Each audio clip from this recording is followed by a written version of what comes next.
Good morning, Central Baptist Church family. We're in Proverbs chapter 26, quickly approaching the end of Proverbs already, which is crazy. April really just flew by. I have no idea where the month went. I don't remember any of it, but excited about the future and what God has in store as we start lifting the restrictions of the coronavirus.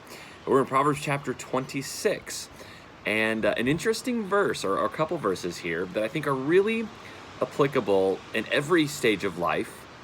But I think it'd be really helpful right now for some people who might be just really frustrated in dealing with people. All right?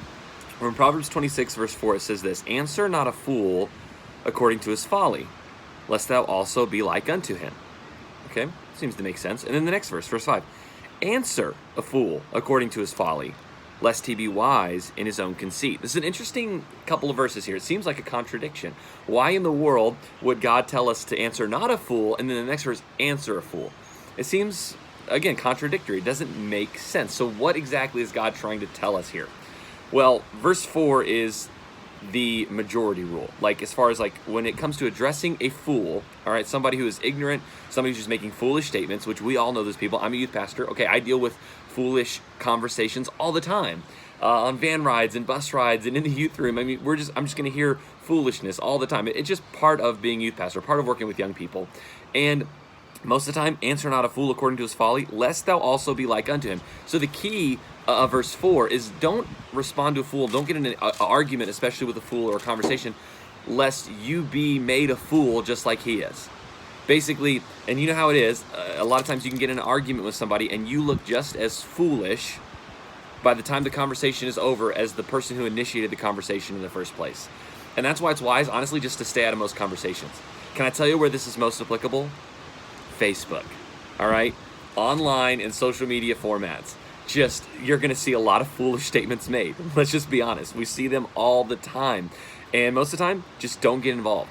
I mentioned before, I'm part of different Facebook groups and different conversations and threads, and I'll see statements that are made that are just like, oh my goodness, this is the dumbest thing I've ever heard. Especially, I'm in this youth pastors forum, and it's with youth pastors of all different denominations. I don't personally comment or post in there very much, but I see other comments all the time, and I'm just seeing the logic or some of the programs they're using, or some of the formula, just some of the things some of the choices they're making, some of the things they're teaching the young people. And I'm like, that is incredibly foolish and just destructive. And I wholeheartedly disagree with what you're doing. But I'll stay out of the conversations because it's not going to be profitable. Because the reality is, in a debate or conversation with a fool, they're not going to listen. They don't care what you have to say. They've already made up their mind, and that's why they're making such absolute statements on Facebook or wherever else they're posting or talking. And so my response to them is not going to make a difference. It's just going to make me look like a fool just like them. Because we're going to get in this heated back and forth, and other people are watching. That's the key. Other people are watching. But because other people are watching, verse 5, answer a fool according to his folly, lest he be wise in his own conceit. There are times, not every single time, but there are times when a fool needs to be answered. There are times when a fool needs to be set straight and put in his place. You just have to determine when, where, and who. Because every time a fool opens his mouth, that is not the time. Every single time is not the time to respond. And sometimes you're not the right person to respond to the fool. Sometimes your response to the fool will only make matters worse. And you just have to determine, am I the proper authority? Am I going to be able to have a godly enough response that's going to be actually helpful? Because there's a way to respond to a fool that doesn't actually engage in their conversation. But basically, what you're doing is you're pointing out and acknowledging the foolishness for the sake of others. So that at the end of verse 5, lest he be wise in his own conceit. You don't want the fool to continue. This is especially for young people. I mean, Proverbs is really written mostly to young people.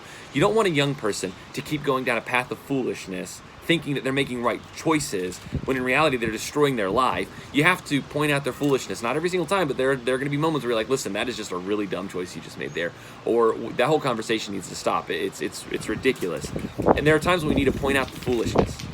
But let's be honest, when we're dealing with social media, especially when we're dealing with adults, it's going to be a lot harder. So you really have to determine, am I the right person for this situation? Am I the right person to be able to answer this fool according to his folly?